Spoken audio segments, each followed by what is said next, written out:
Pull up a chair and buckle up. It's the Original Strength Podcast. Hey guys, it is time for a Q&A with Tim on the BodCast. You know what that means? Well, one, it means I have questions to answer, and two, it means I didn't have a guest this week. So, let's get to it. Tim, you talk a little bit about diet in your book, but I was wondering if you could do a video about it on a typical day, week, and month of how much and what and when you eat, and your training as well. How much walking do you do? How much OS movements do you do? How much regular weight training, if any? And what time of day do you train? In your book, you claim not to be a nutrition expert. Well, okay, but you are obviously doing something right with your diet. You look very healthy. So, what do you do? Well, let's talk about the nutrition thing first. Honestly, it's not what I do as much as what I don't do anymore. And I may have mentioned this before in another video, but I have decided not to make nutrition my God or my religion. And that decision has been the most freeing thing I've ever done with my nutrition. In the past, I've tried all kinds of things, diets, ways of eating, fasting, everything that has rules though, right? And, don't eat after midnight, don't get wet. No, that's the gremlins, I'm sorry. But anyway, every diet or way of eating, whether it's being a vegan, being a raw vegan, I guess that's kind of the same thing, but not, because vegans can cook their food and raw vegans don't cook their food. Being an omnivore, being with the omnivore's dilemma, being a warrior dieter, being an intermittent faster, which they're kind of almost very similar, if not the same thing. 1 meal a day, 2 meals a day, 3 meals a day, 6 meals a day, body for life, whatever.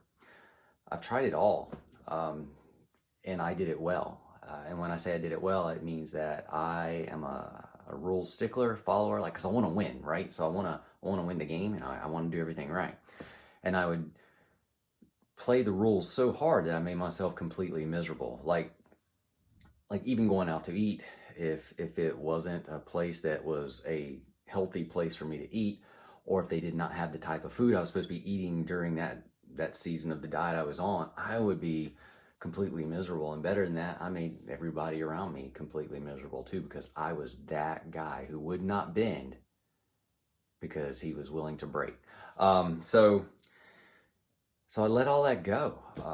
I have decided that, and there's logic in this, that if you get twisted in a knot, have you ever been out, or it was time for you to eat, or it wasn't time for you to eat, or it was time for you to eat but you didn't have access to what you needed to eat because everybody else, that whatever was available was something everybody else had.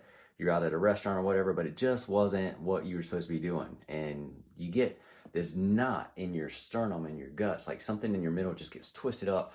You kind of get angry, you get agitated, maybe you start to sweat a little bit on your forehead. And why? You're getting upset over food, over a meal that you should be enjoying, especially if it's in a social setting with other people. And man, so how can you digest food when you feel like that? Well, you can't do it all that well. So I have been trying to learn to let go of all of that and just be happy and thankful, and enjoy my meals. And so if I'm trying not to be a stickler to anything, if I don't care what time it is, if I want to eat, okay, eat. I don't want to do fasting rules, 16 and 8, 14 and 10. I don't really care.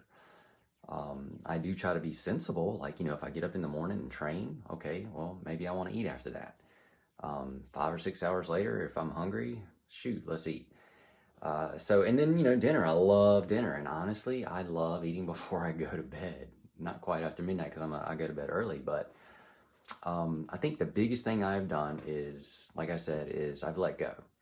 And the benefit of that, though, is if I approach a meal with joy or gratitude, or better yet, if I approach a meal guilt-free and not without anxiety, well, then I'm already going to be in rest and digest state of my nervous system, which means I'm going to be able to digest the food I'm going to eat, because I'm not in fight or flight. I've not worked myself up into a fit over what time it is or what I'm supposed to be eating, or did I break a rule?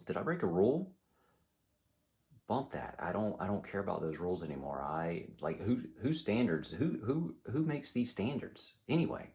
What is right for your body? What is right for my body? So, what do I eat? You're not gonna like this. I eat what I want. So now I'm a big kid. I fluctuate every now and then. I feel like I want a bowl of Honey Nut Cheerios, and I'll have it. And I'll throw pecans on top. I'll put peanut butter powder in it because it makes the milk taste like peanut butter, and I love peanut butter. So I'll have a bowl of cereal, and it's good. My favorite food that I eat most of the time, like on any given day, this could be my lunch or my dinner or my bedtime before I go to bed meal. I love taking a almost green banana because I do not like yellow bananas. I don't like the way they smell or the texture, but something about a green banana and peanut butter is magic to me. The texture and the firmness, consistency of the slightly green banana with the sweet, savory taste of peanut butter is magic. And I eat that almost 2 to 3 bananas with a lot of peanut butter every day. Love it. Heck, the majority of my calories probably come from bananas and peanut butter. Because when I say I eat a lot of peanut butter, I actually mean I eat a lot of peanut butter. And then, I love eggs. I will make a breakfast burrito almost every day of the week. Love eggs. I love eating, mixing eggs with rice, with bacon.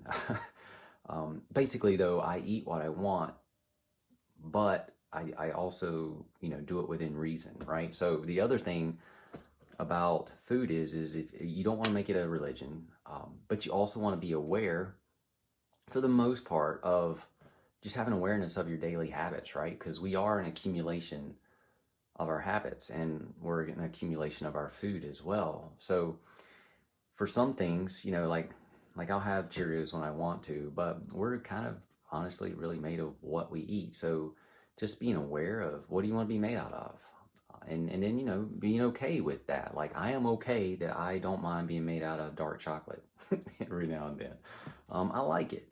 But again, I approach it with gratitude, and I have no guilt or shame for it. And I think that's the key, is just being free from the guilt and shame, because that is hell. It wrecks you, and it's all a lie anyway. It means nothing. So that's honestly, I know it's not, so it doesn't sound healthy, does it? But the approach, I think, is what's healthy. Being free to not be in a prison over food. But you do want an awareness of like how much are you eating in a day, and you want to be active. You want to move. I don't think exercise is the magic bullet to having the body you want, as much as having an awareness of a balance. It's a balance, like how much you eat, how much you move. Everything comes together to make the whole, right? So exercise is not the end all be all for how you look. Movement plays a huge part of it, but really it's movement. Food plays a huge part of it, but it is really about balance. This probably doesn't actually help or answer your question at all. So I can get on to something more concrete. My movement routine, you wanted to know what I do currently. Because I operate in seasons. I fluctuate. Currently, my day looks like I get up in the morning, and I roll around on the floor and rock. I press reset, and I may do the daily 21s from my Discovering You book, and I'll do that for about 40 minutes. Yes, I will roll and rock on the floor and just, do 21 repetitions of things here and there for about 40 minutes, because I take my time and I enjoy it. It feels good. I love starting my day like that. After that 40 some odd minutes of me wallowing all over the floor, I will do 10 minutes of some type of crawl. I do a different type of crawl every day for 10 minutes. And then I may carry something for 10 minutes. So I literally do like the stuff I put on the videos, pick 2, then carry, crawl. I kind of do that stuff. Now on the days that I don't do the 10 minutes of crawls or carries, I'll also do 10 minutes of calisthenics. And honestly, it depends on the day, like how much time I have. What I really like to do is put little calisthenic workouts, like about 2 to 3 times throughout the day that last maybe 5 minutes. So I might do those mini pull-ups I've made a video about. I might do handstand push-ups or dips, 10 to 20 reps depending on how I'm feeling. And I'll do like 3 or 4 things that maybe they don't even take 5 minutes, and I'll just do those maybe 2 to 3 times a day. Again, it takes no time, but I'm getting consistent movement in, and I'm sprinkling it throughout the day. So I'm not trying to bump everything in 1 hour in the day. I'm giving myself activity and movement throughout the day. And I do take walks. I take like 2 or sometimes 3 walks a day, depending on the time of year and the weather. I am not afraid to walk in the rain, but I do walk a lot less in the rain. But that's really it. I do not. You asked if I do weight training. I don't. At this stage in my life, I have found I don't need to. So I really do enjoy feeling good, and I actually get to enjoy. I don't know. It's hard to. I don't want to say this like egotistically, but I've learned that I don't need to lift weights to have a certain look. One, I've decided that really, honestly, I just want to feel good, and looking good is well, that's a great side effect, right? But kind of like with the food, I let go of the rules for exercising and like having to do weight training in a certain way, certain reps, and trying to achieve certain weight standards. I let all that go, and it's so freeing. And then to be able to explore your own body, your own movements with with your own curiosity to find out what does feel good to you, what does work for you. Can you build a muscular body with just body weight squats and push-ups? Yes, you can. Hear me again. Yes, you can. And again, it's about balance, though. It's like, what you eat matters a little bit, and how you move matters a little bit, but also this, and really this, your heart. Like, what do you believe? What is your ideal body? Like, have you marinated on it? Have you do you visualize it? Have you set your body map on it? Like, okay, that's what I want to look like. That's how I want to feel. So set your internal navigation ship to that, to achieving that. I think that, honestly, helps more than anything, because when you have that belief and you know what you want, then your actions and your habits will kind of line up towards that to help you get there. And if you're missing the mark with your actions and your habits, but you still hold on to that belief, at least you can weigh it out and say, am I getting closer? Am I not? Is this working for me? Is it not? And we're all different, right? Like, think about it. Weight training standards. Everybody, well, okay, I'm going to pause right there. So I have another question. I had a person write in and ask, what do I think about butt wink? That's when your butt folds under when you squat, for body weight squats or body weight exercises. And then I had another person ask, because my posture is a little bit different from other people's, and wanted to know what I thought about pelvic tilt, posterior pelvic tilt during a squat or a body weight squat. It was during a body weight squat. So here's what I think. I think different bodies do different things. We all are different. We have different structures, and our own structures will determine greatly how we move, as well as the information our nervous system gets. So you got 2 things that determine how you move. You have what your brain's telling your body to do, and you have what your structure will allow you to do. And those 2 things work together to help you express yourself your way. So not everybody moves the same, and that's why you don't see 8-foot tall gymnasts, and you don't see 8-foot tall powerlifters that very often either.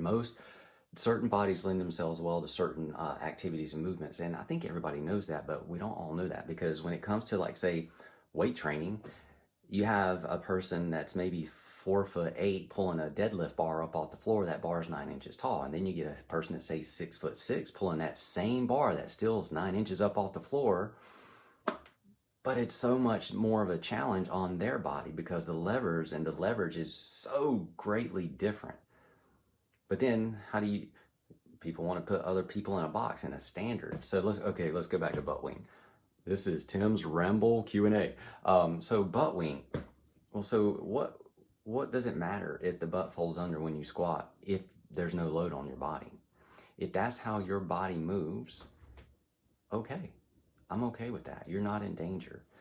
If you have posterior tilt, like maybe your butt sticks out behind you, kind of like mine does sometimes, and you squat,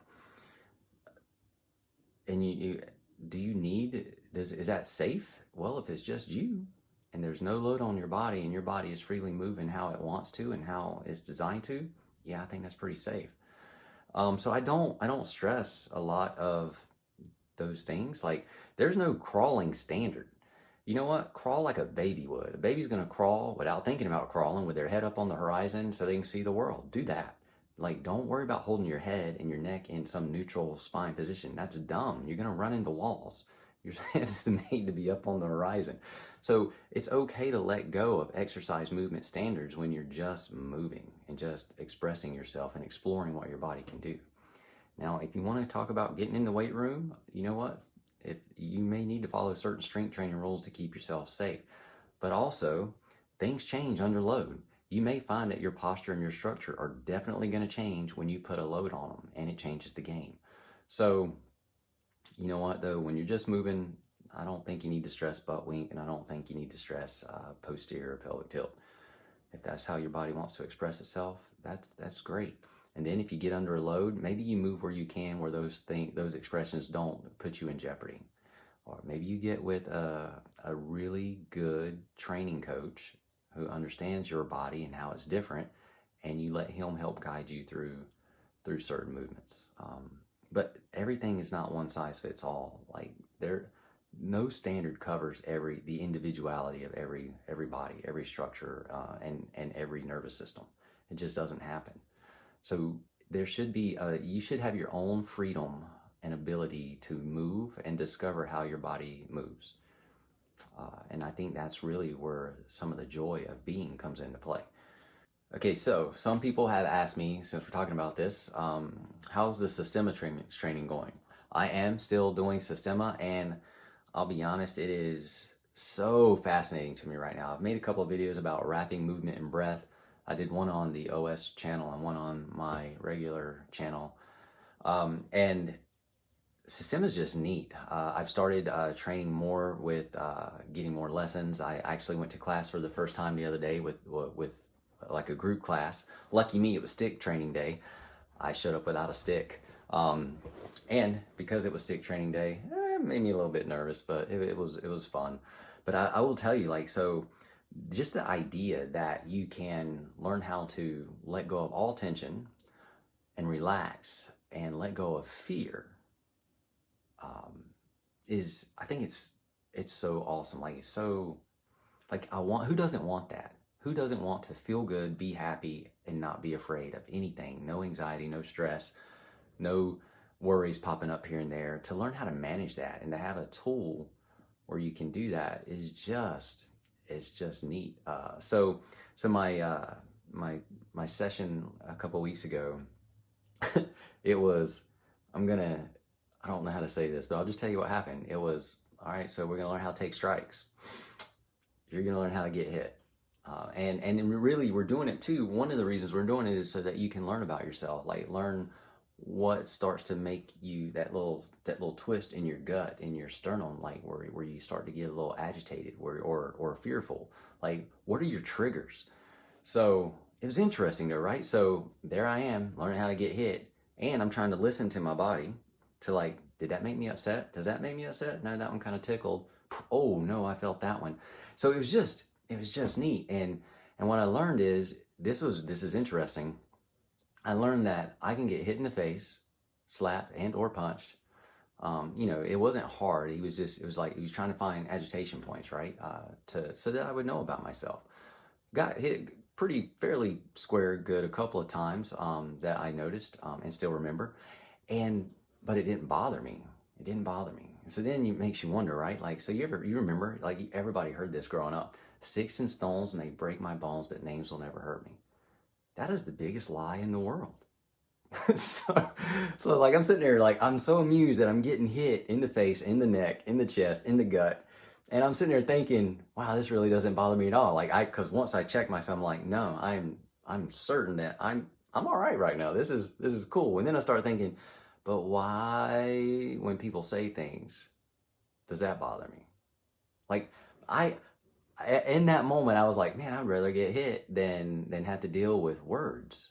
Isn't it? So that was interesting. So I'm learning about myself, I guess, is the point. Um, and I'm just sharing with you because, a lot of people have been asking about the Systema training. I like it. It's neat. And I am going to dive further in. But it is also neat to learn, like, huh, you know what? It doesn't hurt nearly as long to get hit as when you take things personally and people attack you, or you think they're attacking you. Maybe they're not, but you just take it personally. And it's just, man, that's fascinating, right? Like, but names sometimes do hurt. so, so like I'm getting punched in the face pondering all this stuff, and so I'm learning a lot about myself, I guess, is the point. Anyway, that is the Systema journey so far. I have set up a few more appointments, and I'm excited. I've gotten more books. Let Every Breath, I think if you're interested in Systema, Let Every Breath is a fascinating book. That's a great place to start. And so, it's about learning how to breathe, or how they breathe in Systema, and all the wonderful things it can do for your body. And then I got another book by the same writers, Vladimir, and he has an author helping him. And I apologize for not remembering his name. And it's Strikes. And honestly, I thought like Let Every Breath was going to be the holy grail of information for Systema that I wanted to know. I've been pleasantly surprised though that Strikes is so super fascinating that it made me want to go take lessons so somebody can punch me in the face. So how about that?